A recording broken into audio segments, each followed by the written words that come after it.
নমস্কার। যুক্তি তর্ক সঙ্গে অর্কই আপনাদের স্বাগত। আপনাদের সঙ্গে আমি অর্কপ্রভ সরকার। 11ই নভেম্বর বিহারের ভোট শেষ হওয়ার পর আমি একটা এক্সিট পোল করেছিলাম। রাজকুলি গাঙ্গুলি এবং তার টিম যে এক্সিট পোলটা করেছিলেন তার রিপোর্টটা আপনাদের জানিয়েছিলাম। কি বলেছিলাম সেখানে আপনারা পুরনো ভিডিও একবার দেখে নিতে পারেন। 11ই নভেম্বর সেই ভিডিও আপলোড করেছিলাম রাত 8টা নাগাদ। তাতে বলেছিলাম আমাদের এক্সিট পোল বলছে এনডিএ ন্যূনতম 130টি আসন পেতে পারে, কোনো আপার লিমিট নেই, অর্থাৎ বাড়ার সম্ভাবনা প্রবল। কতটা বাড়বে সেটা আমরা ইচ্ছা করেই বলিনি। আর বলেছিলাম মহাগঠবন্ধন সর্বোচ্চ 90টি আসন পেতে পারে, সর্বোচ্চ 90 মহাগঠবন্ধন, আর এনডিএ সর্বনিম্ন 133টি আসন পেতে পারে, 133। আপনারা বিহারের ফলাফল এই প্রতিবেদন যখন দেখছেন তখন আপনাদের সামনে স্পষ্ট হয়ে গেছে 2/3 বেশি, 2/3 মেজরিটির থেকেও বেশি সংখ্যাগরিষ্ঠতা নিয়ে নীতিশ কুমার 10মবারের জন্য মুখ্যমন্ত্রী পদে শপথ নিতে চলেছেন। সময়ের অপেক্ষা মাত্র। বিহারে 71% মাতৃশক্তি ভোট দিয়েছিল। ভোটদানের হার ছিল সর্বকালীন রেকর্ড। অনেক পণ্ডিত বলতে শুরু করেছিলেন যে এবার আলবিদা চাচা, সময়ের অপেক্ষা। প্রথম কথা হলো, ভোট বেশি পড়লেই সেটা প্রতিষ্ঠান বিরোধী ভোট হয় না। আপনাদের নিশ্চয়ই মনে আছে 2023-এ এই সময় বা একটু পরে মধ্যপ্রদেশ, ছত্তিশগড়ে ভোট হয়েছিল। 2024-এর লোকসভার আগে রাজস্থানে হয়েছিল। মধ্যপ্রদেশে ভোটদানের হার বেড়ে গিয়েছিল 8%। চিৎকার হয়েছিল, শিবরাজ সিং চৌহানের সরকার বোধহয় গেল। দেখা গেল কি, আরো বেশি সংখ্যাগরিষ্ঠতা নিয়ে শিবরাজ সিং চৌহান ক্ষমতায় এসেছেন। অর্থাৎ ওই সরকারটাকে টিকিয়ে রাখার জন্য মধ্যপ্রদেশের মানুষ ভোট দিয়েছেন। এবারেও বিহারে নীতিশ কুমারের সরকারকে টিকিয়ে রাখার জন্য বিহারের মানুষ দুহাত উপর করে ভোট দিয়েছেন, আশীর্বাদ করেছেন। এই জয় এনডিএর জয় তো বটেই, কিন্তু এই জয় ব্যক্তিগতভাবে নীতিশ কুমারের জয়। নীতিশ কুমার আর মুখ্যমন্ত্রী হবেন না। বিজেপি নীতিশ কুমারকে সরিয়ে তাদের কাউকে মুখ্যমন্ত্রী করবেন। অমিত শাহের একটা সাক্ষাৎকারে বিভ্রান্তি হয়েছিল, পরে অমিত শাহ স্পষ্ট করে দিয়েছিলেন যে দিল্লিতে প্রধানমন্ত্রীর কুর্সি ফাঁকা নেই এবং বিহারেও মুখ্যমন্ত্রীর কুর্সি ফাঁকা নেই। এবং অমিত শাহ আগে থেকেই বলেছিলেন এবার সর্বকালীন রেকর্ড করে এনডিএ ক্ষমতায় আসবে। প্রধানমন্ত্রীও বলেছিলেন। তাদের ভবিষ্যৎবাণী একেবারে অভ্রান্ত হয়ে মিলে গেল। এবং প্রশান্ত কিশোর ভোট কুশলী, নানা রকম কথা বলেন, চেষ্টা করেছিলেন, বিহার চষে ফেলেছিলেন, নানা পেশার কৃতি মানুষদের প্রার্থীও করেছিলেন, কিন্তু প্রশান্ত কিশোর দাগ কাটতে পারেননি। বিহারের মানুষ সুশাসন বাবু নীতিশ কুমারের পক্ষেই ভোটটা দিয়েছে। এখন নীতিশের এই জয়ের পিছনে রসায়নটা কি? এক, নীতিশের প্রতি সহানুভূতি। দেখুন, আজকে আমরা দিদিমণি খুব দাবি করেন যে তিনি অনেকগুলো প্রকল্পের জনক। তার একটা প্রকল্প আছে সবুজ সাথী, স্কুলের ছেলে মেয়েদের সাইকেল দেওয়া হয়, বিশেষ করে মেয়েদের। নীতিশ কুমার না এটা 2005 সালে চালু করেছিলেন। তখন যারা ক্লাস 4-5-এ পড়তো, যে বাচ্চা মেয়েরা, তারা তো ভোটদানের বয়স হয়ে গিয়েছে, তারা নীতিশ কুমারকেই ভোট দিয়েছে। 2, লালু রাজ মানে বা তেজস্বী রাজ মানেই কিন্তু জঙ্গল রাজ, যাদব ডমিনেন্স। এই যে তেজস্বীর মহাগঠবন্ধন ক্ষমতায় আসবে একেবারে স্থির, এরকমই একটা বাতাবরণ অনেকে তৈরি করেছিলেন। তো তাহলে যাদবের বিরুদ্ধে যে সমস্ত জনগোষ্ঠী আছে তারা এক হয়েছিল, ঠিক যেমন হরিয়ানায় জাট ডমিনেন্সের বিরুদ্ধে সবাই একজোট হয়েছিল। তার উপরে কংগ্রেসের হুদা পরিবারের সঙ্গে কুমারী শৈলজার ঝগড়া, টানাপোড়েন, এসব তো ছিলই, সেগুলো তো কংগ্রেস মানে না। এবারও দেখুন আবার নতুন করে তত্ত্ব রাহুল গান্ধী আমদানি করেন নাকি, ভোট চুরি, ভোট চুরি, ভোট চুরি। যতদিন রাহুল গান্ধী এরকম পাপ্পু থাকবেন, বিজেপির জয়ের রথ কেউ কখনো আটকাতে পারবে না। বিজেপির সব থেকে বড় অ্যাসেট হচ্ছে রাহুল গান্ধী, সেটা আরো একবার প্রমাণিত হলো। শোচনীয় ফল করেছে কংগ্রেস, মহাগঠবন্ধন করেছে শোচনীয় ফল। তাহলে একদিকে নীতিশের সুশাসন, মহিলা সশক্তিকরণ, এই যে 1 কোটির উপর মাতৃশক্তির অ্যাকাউন্টে 10,000 টাকা করে দেয়া হলো।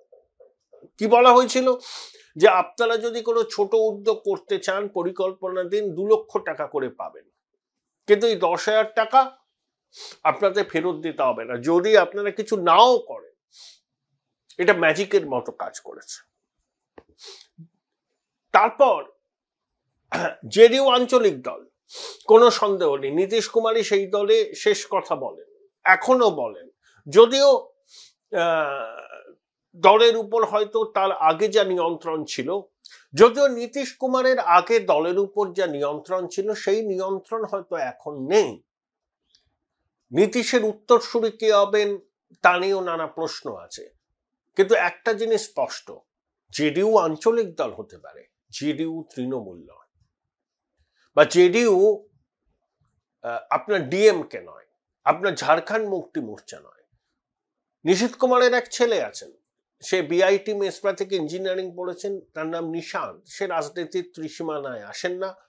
এবং আমি জেডিইউ এর লোকজনদের কাছ থেকে শুনেছি ছেলেকে পাটনা সেক্রেটারিয়েটেও নীতিশ কুমার ঢোকার অনুমতি দেননি। বাবা ছেলের ব্যক্তিগত কথা হলে অন্য জায়গায় হবে, বাড়িতে হবে, গ্রামের বাড়িতে হবে।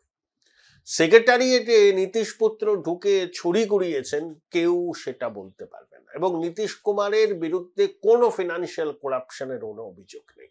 আর আমাদের রাজ্যে দেখুন এয়ার অ্যাপারেন্ট ছড়ি ঘোরাচ্ছেন, সংবিধান বহির্ভূত ক্ষমতার উৎস। হাবভাবটা দেখুন শুধু, একে তর্জনী তুলে শাসাচ্ছেন, দেখে নেব, বুঝে নেব। নির্বাচন কমিশনার মানে জ্ঞানেশ কুমার, মুখ্য নির্বাচন কমিশনার, তাকে গর্ত থেকে টেনে বার করব। অডাসিটি গুলো দেখুন, সবসময় হুমকি ধমকি চমকালির মধ্যে এলা রয়েছে। দিদি ঘনিষ্ঠ এক সাংবাদিক কয়েকদিন আগে নবান্নে বলেছে মহাগঠবন্ধন সুইপ করবে। অনেক সাংবাদিক জিজ্ঞেস করেছেন দাদা তুমি কি বিহারে গেছিলে, তখন বলেছে না বিহারে যাওয়ার দরকার নেই, ও বুঝতে পারি আমরা। থোতা মুখটা কিরকম মোটা হয়ে গেল। অনেকদিন আগে থেকেই এই আঁচটা ছিল। এসআইআর হলো, বিহারে ভোট হলো, একটা বুথে পুনর্নির্বাচন হয়নি, কারোর কোনো অভিযোগ নেই, রক্তপাত নেই।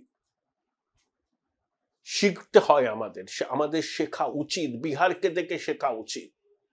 গণতন্ত্রের উৎসবে কিভাবে বিহারের মানুষ সামিল হয়েছিলেন। কোন দল একটা অভিযোগ করলো না নির্বাচনী ম্যাল প্র্যাকটিস নিয়ে, একটা বুথে পুনর্নির্বাচন হয়নি, ভাবতে পারেন। রাহুল গান্ধী কি বলবেন, আবার কিছু বলবেন ভোট চুরি হয়েছে, পরাজয় তো মানতে পারেন না। এবং রাহুল গান্ধীর মতো কি বলবো আর কি পিটার প্যান যতদিন রাজনীতির রঙ্গমঞ্চে থাকবে বিজেপির জয়ের রথ কেউ থামাতে পারবেন না। তিনি লায়াবিলিটি, বিরোধীদের লায়াবিলিটি। আর একটা ঘটনা ঘটবে দেখবেন, সপ্তাহ দুয়েকের মধ্যে জেএমএম তারা ওই কংগ্রেস আরজেডি সংস্রব ছেড়ে ইন্ডিয়া জোটকে আলবিদা করে এনডিএতে সামিল হবে। এখন এর ফল কি বাংলায় পড়বে, কি রকম ভাবে পড়বে? বিজেপির নেতারা বলতে শুরু করে দিয়েছেন, কিন্তু এবার বাংলায় পাশা উল্টাবে, এবার পালা বদল হবে, বাংলায় বিজেপির সরকার আসবে। হ্যাঁ, তারা বিহারের ফল থেকে উজ্জীবিত হয়ে দাবি করতেই পারেন, কিন্তু এই দাবি কতটা বাস্তবসম্মত? বিজেপির আশাবাদের পিছনে কি সত্যি কোনো ভিত্তি আছে, নাকি নিছকই এটা কথার কথা? এই প্রসঙ্গে বলি, এসআইআর তো হবে, 80% ঠিকঠাক এসআইআর হলেই 1 কোটির কাছাকাছি নাম বাদ যাবে। মতুয়া সম্প্রদায়ের মানুষের নাম ভোটার তালিকা থেকে বাদ যাবে না। তারা সিএ তে আবেদন করলে যে অ্যাকনলেজমেন্ট স্লিপ পাবেন সেটাকেই দেখাবেন, তাহলে হয়ে যাবে আপনাদের, বাদ যাবে না। বাদ যাবে কাদের? মৃত ভোটার, ভুয়ো ভোটার, 4-5 জায়গায় নাম তুলে আছেন সেই ভোটার, এবং অবৈধ অনুপ্রবেশকারীরা, তাদের নাম বাদ যাবে। তাহলে এটা একটা এক্সারসাইজ, ভোটার তালিকাকে সংশোধন করা, ভোটার তালিকা আবর্জনা মুক্ত করা। এই এক্সারসাইজটা হলে শাসক বেকায়দায় পড়বে অবশ্যই। দেখুন, বিহারে মুসলিম অধ্যুষিত অঞ্চলগুলো তো এনডিএ ভালো ফল করেছে। দেখুন, নীতিশ কুমার কিন্তু মুসলমান ভোট পান, বিজেপির সঙ্গে অ্যালায়েন্স থাকলেও তারা মুসলমানদের একটা অংশ এনডিএ কে ভোট দেন, নীতিশ কুমারকে দেখেই ভোট দেন। এবার চিরাগ পাসওয়ানের দল, তারাও ছিল, হামও ছিল, উপেন্দ্র কুশওয়ার দল ছিল। তাহলে এনডিএ এর কাস্ট অ্যারিথমেটিকটা অনেক মজবুত ছিল মহাগঠবন্ধনের কাস্ট অ্যারিথমেটিকের থেকে, তার সুফল পেয়েছে। এবং বিহারের মানুষ ডাবল ইঞ্জিন সরকারের পক্ষে রায় দিয়েছে। এবার আসুন পশ্চিমবঙ্গে। পশ্চিমবঙ্গে এসআইআর যদি 80% সফলভাবে হয়, শাসক তৃণমূল বিরোধী বিজেপির মধ্যে ভোটের যে ব্যবধান অনেকটা কমে আসবে, কার্যত অনেকটাই লেভেল প্লেইং ফিল্ড চলে আসবে। 2, তারপর হচ্ছে নির্বাচনটাকে সুষ্ঠুভাবে করা বিহার মডেলে। বিহারে কি হয়েছে? কেন্দ্রীয় বাহিনীর পাশাপাশি বিভিন্ন রাজ্যের সশস্ত্র পুলিশ এসছে, 68% ছিল তাদের উপস্থিতি, কেন্দ্রীয় বাহিনীর সংখ্যা ছিল 32%। কারণ কেন্দ্রীয় বাহিনী আজকে আছে জম্মু কাশ্মীরে, কালকে আছে ছত্তিশগড়ে, পরশু আছে আপনার উত্তর পূর্বে। কিন্তু বিভিন্ন রাজ্যের সশস্ত্র পুলিশ বাহিনী তারা নির্বাচনে ডিউটি করেন, ঠিক আছে, কিন্তু ডিউটি হওয়ার পরে তারা তাদের সংশ্লিষ্ট রাজ্যে ফিরে যান, তাদের দায়বদ্ধতা সুনিশ্চিত করা যায়। পশ্চিমবঙ্গেও এটাকে যদি নির্বাচন কমিশন অ্যাপ্লাই করে তাহলে মানুষের আস্থা ফিরবে। কারণ কেন্দ্রীয় বাহিনীর ভারী বুটের আওয়াজ শোনা যায়, কিন্তু কেন্দ্রীয় বাহিনী নিয়ে আমরা কেউ খুশি নই, কারণ তাদের ভূমিকা প্রশ্নের ঊর্ধ্বে নয়। অতীতে বহু নির্বাচনে দেখা গেছে, এবং কেন্দ্রীয় বাহিনীর জওয়ানদের সন্তুষ্ট করতে তৃণমূল চেষ্টার কসুর করে না। যে যে উপকরণ দিয়ে তাদের মনোরঞ্জন করা যায় সব উপকরণের বন্দোবস্ত শাসক রাখে। তাই নির্বাচনকে অবাধ, গণতান্ত্রিক এবং মানুষের ভোটদানের অধিকার সুনিশ্চিত করতে কেন্দ্রীয় বাহিনীর পাশাপাশি ভিন রাজ্যের সশস্ত্র পুলিশ বাহিনীকে আনতে হবে। সিসি ক্যামেরার মুখ যেন বুথের ভিতরেই থাকে, যেখানে ভোট হচ্ছে তার উল্টো দিকে যেন না থাকে। ক্যামেরার মুখে যেন সেলোটেপ লাগানো না হয়, ঠিক যেটা হয়েছিল 2 বছর আগের, 1.5 বছর আগের নির্বাচনে। ডিপার্টমেন্ট অফ টেলিকমিউনিকেশন বিস্ফোরক রিপোর্ট দিয়েছে সিসি ক্যামেরা নিয়ে। Join Indian Institute of Hotel Management now. Right choice, right decision. এবং যারা ইনস্টল করেছিল সিসি ক্যামেরা তাদের বকেয়া আটকে দিয়েছে নির্বাচন কমিশন। দেখুন, বাংলার মানুষের একটা বড় অংশ পরিবর্তন চাইছেন, তারা মনে করছেন change is the only constant. তাদের মধ্যে বামপন্থী আছেন, অন্য মতাদর্শের মানুষ আছেন, বা রাজনীতি করেন না কিন্তু সমাজ সচেতন, সেভাবে কোনো দলীয় আনুগত্য নেই। তারা কিন্তু এই জমানায় ক্লান্ত। বিজেপির নেতৃত্ব এটা বুঝুক। তারা চান পরিবর্তন। এই পরিবর্তনটা বাংলায় একমাত্র করতে পারে এই মুহূর্তে, সেটা হচ্ছে বিজেপি। আপনি মানুন বা না মানুন, এটা হচ্ছে বাস্তব। এবারের লড়াইটাও হবে হ্যাঁ মমতা, না মমতায়। তাহলে না মমতা ভোটের 100টার মধ্যে 90টা ভোট যাতে বিজেপি পায় সেটা তাদেরকে এনশিওর করতে হবে। তৃণমূলের সহযোগী শক্তি আছে, মাঠে নেমেছে, রাজনৈতিক শক্তি, তারা হচ্ছে বামপন্থীরা। বামপন্থীরা আদর্শের নামাবলী গায়ে রেখে যেটা করতে চান, তৃণমূলকে সুবিধা করতে চান। অতীতেও তারা করেছেন, 24-এ করেছেন, 21-এ করেছেন, আবার সেই পুরনো খেলাটা তারা খেলতে চাইছেন। বাংলার পরিবর্তন যারা চান, যে মানুষ, তাদেরকে বামপন্থীদের এই নোংরা খেলাটা বুঝতে হবে। এরা তৃণমূলের বিরোধী নয়, মুখে এরা বিরোধিতা করে, লোক দেখানো বিরোধিতা। এরা আসলে তৃণমূলের সহযোগী শক্তি। এদের একটাই কাজ, তৃণমূল বিরোধী ভোটটাকে একটু কেটে দিয়ে তৃণমূলকে সুবিধা পাইয়ে দেওয়া। বামপন্থীরা তারাও তো পরিবর্তন চান, কিন্তু জেনে রাখুন, বামপন্থীদের পক্ষে এই মুহূর্তে পশ্চিমবঙ্গে তৃণমূলের সরকারকে নির্বাচনের মাধ্যমে ফেলা সম্ভব নয়। কারা ফেলতে পারে গণতান্ত্রিক পদ্ধতিতে? সেটা বিজেপি। কিন্তু আপনারা যদি মানুষের পরিবর্তনের আকাঙ্ক্ষাকে মর্যাদা দিতে না পারেন, জনগণের চোখে আপনারা ভিলেন হবে। আপনারা কিন্তু সিপে মূল। বামপন্থীদের এই ছক এবারও দেখবেন এই একই ছক। বিজেপি তৃণমূলের সমঝোতা, আরএসএস তৃণমূলের সমঝোতা, এই ন্যারেটিভ করে মানুষকে কিছুটা বিভ্রান্ত করবে, কিন্তু পারবে না। বামপন্থীদের হিন্দু ভোটে যতটুকু আছে তাও এবার থাকবে না। একই অবস্থা হবে কংগ্রেসের। বিহারে তো তাও কয়েকটা আসন বোধহয় কংগ্রেস পাবে শেষ পর্যন্ত। পশ্চিমবঙ্গে মালদা, মুর্শিদাবাদ, দিনাজপুরে কয়েকটা পেতে পারে, কয়েকটা। অন্য জায়গায় কোনো রকম চান্স নেই। আর বামপন্থীদের শূন্যের গেরো কাটবে কিনা আমার সন্দেহ আছে। কিন্তু হিন্দু অধ্যুষিত কেন্দ্রগুলোতে তারা কিন্তু তৃণমূল বিরোধী ভোটকে ভাগ করবে, চেষ্টা করবে।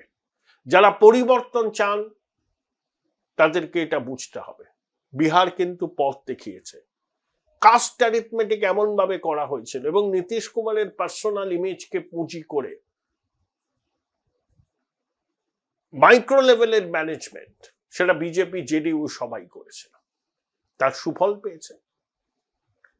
বাংলাতে পরিবর্তনের বাতাস তীব্র হচ্ছে, টর্নেডোর চেহারা নেবে আগামী দিনে। সেই পরিবর্তনের টর্নেডোতে তৃণমূলের সাজানো বাগান তছনছ হয়ে যেতে পারে, কিন্তু তার কিছু প্রাক শর্ত বা পূর্ব শর্ত আছে, যেটা আমি এই প্রতিবেদনে বললাম। নির্বাচন কমিশনের উপর চাপ দিয়ে এমন নির্বাচন করা, যেটা পশ্চিমবঙ্গে মানুষ দেখেছে 2011, বিহারে দেখলো এবার এইরকম নির্বাচন। সেন্ট্রাল ফোর্সের পাশাপাশি ভিন রাজ্যের সশস্ত্র পুলিশ বাহিনীকে আনা, ওয়েবকাস্টিং যেন 100% হয় সেটাকে এনশিওর করা, সিসি ক্যামেরা ইনস্টল, নজর রাখা। আর এসআইআর কি হবে তালিকা বেরোলে আমরা জানতে পারব। অনেকে বলছেন যে হিন্দি বলয়ের নেতাদের দিয়ে বিজেপির বাংলা জয়ের স্বপ্ন পূরণ হবে না। ভুল বলছেন। ধর্মেন্দ্র প্রধান উড়িষ্যার মানুষও বিহারে মাটি কামড়ে পড়েছিলেন। সর্বভারতীয় দল তাদের নেতাদের পাঠাবে এই নির্বাচন। অতীতে কংগ্রেসও পাঠাবে, এখন বিজেপিও পাঠাবে। এবারও তো তারা আসছেন, অনেকে আসছেন, গোপনে আসছেন, নিবৃত্তে আসছেন, সংগঠনের বৈঠক করছেন, করে চলে যাচ্ছেন। কৈলাস বিজয়বর্গী যেরকম নিজেই একটা ফেস হয়ে উঠতে চেয়েছিলেন বাংলায়, তার খেসারত বিজেপিকে দিতে হয়েছে। আশা করি সেই ভুল তারা করবেন না। জয় শ্রীরাম, জয় শ্রীরাম বললে নাড়া দিলে হবে না, বলতে হবে জয় মা কালী, জয় মা দুর্গা। বাঙালি কালীর সাথে বেশি একাত্ম বোধ করেন। মর্যাদা পুরুষোত্তম আমাদের সবার শ্রদ্ধেয়, মর্যাদা পুরুষোত্তম শ্রীরামচন্দ্র। কিন্তু আর্যাবর্তের শ্রীরাম ধ্বনি সবসময় এখানে তুললে পরে সাড়া পাবেন না। শ্রমিক বাবু সবাইকে নিয়ে চলবেন, শুভেন্দু বাবু, সুকান্ত বাবুদের রাস্তায় নেমে তারা করছেন রাজনীতি। ঐক্যবদ্ধ ছবি বিজেপিকে দেখাতে হবে কর্মী, সমর্থক এবং পশ্চিমবঙ্গের মানুষের কাছে। তৃণমূলের অপশাসনের বিরুদ্ধে আপনি সরব হন, কিন্তু ক্ষমতা আসলে 10 বছরে কি করবেন তার রোড ম্যাপও বাঙালি জানতে চায়। শিক্ষা, স্বাস্থ্য, কর্মসংস্থান, পরিসংখ্যান, এই পরিকাঠামো সব ক্ষেত্রে এখনো সময় আছে। বিহার আপনাদের কি বলবো, মানসিক বল অনেক গুণে বৃদ্ধি পেয়েছে। বিহারে জিতেছেন বলে এখানে তার পুনরাবৃত্তি এত সহজে হবে না। তৃণমূল ইঞ্চিতে ইঞ্চিতে লড়াই করবে, অবশ্যই করবে। তারা তো মরিয়া ক্ষমতা ধরে রাখতে। ক্ষমতায় চলে গেলে তৃণমূলও থাকবে না। দিদিমণি, খোকাবাবু যে কোনো মূল্যে নির্বাচন জিততে চাইবেন, কোনো পন্থা তারা কিন্তু ছাড়বেন না। প্রধান বিরোধী দল বিজেপিরও কিন্তু ওই একই পদ্ধতি নিতে হবে, ইঞ্চিতে ইঞ্চিতে বুঝে নেওয়া রাজনৈতিকভাবে। তারা যদি করে তবে পশ্চিমবঙ্গে পদ্মফুল ফুটবে। বাকিটা বিজেপির নেতাদের ঠিক করতে